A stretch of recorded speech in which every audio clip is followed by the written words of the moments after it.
videos or books into the country can be punished by a public execution. Even simply being caught watching a foreign video or reading a foreign book can be punished with a 10-year prison sentence to hard labor under this new law. Historically, foreign films and shows like South Korean K-dramas or dubbed American movies were smuggled in from China across the northern border on micro SD cards and then sold and watched in secret. But evidently, since the new extremely harsh laws were passed at the end of 2020 and the northern border got much more heavily sealed, these smuggled foreign films and movies into the country have virtually stopped entirely. Moreover, defections out of the country have virtually ground to a halt since the pandemic began as well. In 2020, there were only a grand total of 229 successful defections out of the country to South Korea, a tenth of the amount that were seen only a decade previously. And then 2021 and 2022 saw even less, with only 63 and 67 successful defection attempts taking place throughout the entire years, the lowest levels ever seen in North Korea's entire history as a state since 1948. And so far this year in 2023, the trend is looking to be pretty similar, as the entire first quarter between January and March, some of the best months to escape when the northern rivers are frozen over, only recorded a paltry 34 successful defections taking place. All of this is in comparison to the thousands of successful defections that were taking place every single year back in the early 2000s and 2010s. North Korea, in effect, has become the largest and possibly most successful prison in all of human history since 2020. But it isn't just the new laws and the new border in the north they've built that is all contributing to this. In truth, they're all merely a component of Kim Jong-un's grand concept of transforming North Korea into a truly closed digital state,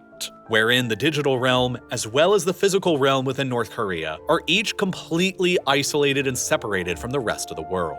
This has been a long-time project of the North Korean state in the making. The phones that you can get in North Korea, for example, work very differently than the phones you're used to. State-sanctioned phones from North Korean state-owned companies are the only ones that you can legally possess. They can't connect to the internet, and they can't make international phone calls outside of North Korea. Moreover, they have state-sanctioned software installed on them that cannot possibly be removed, and that disables all foreign files, apps, clips, and text or sound files that were not created on North Korea's own state-owned operating system, called Red Star. These North Korean phones will also continually and randomly take screenshots of messages and activity history that cannot possibly be deleted, and inspections of the phone are mandatory by the North Korean police. In essence, these phones are only usable within North Korea and can only be used in ways that the North Korean regime deems acceptable. But foreign-made phones from the outside world smuggled in across the northern border were always problematic to the Kim regime's desire for this truly closed-off digital state. Foreign-made phones could actually make calls to the outside world,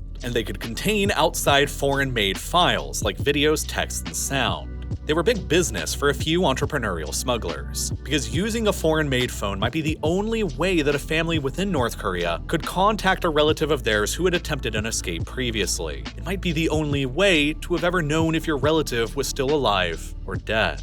Many North Korean families would thus save up enormous amounts of money to meet these smugglers for the chance at a phone call to the outside or a chance to view or read something from the outside. But no longer, by slamming shut the border and increasing the harshness of its laws, the North Korean regime has probably destroyed this smuggling process that was undermining its closed digital state ambition once and for all. And as the risks for getting defectors out have increased, so have the prices that the brokers are charging to try and help. As of 2021, the average price the Chinese brokers were apparently charging had increased more than $21,000 per defector, a full 10 times increase in the price from as recently as only 2007.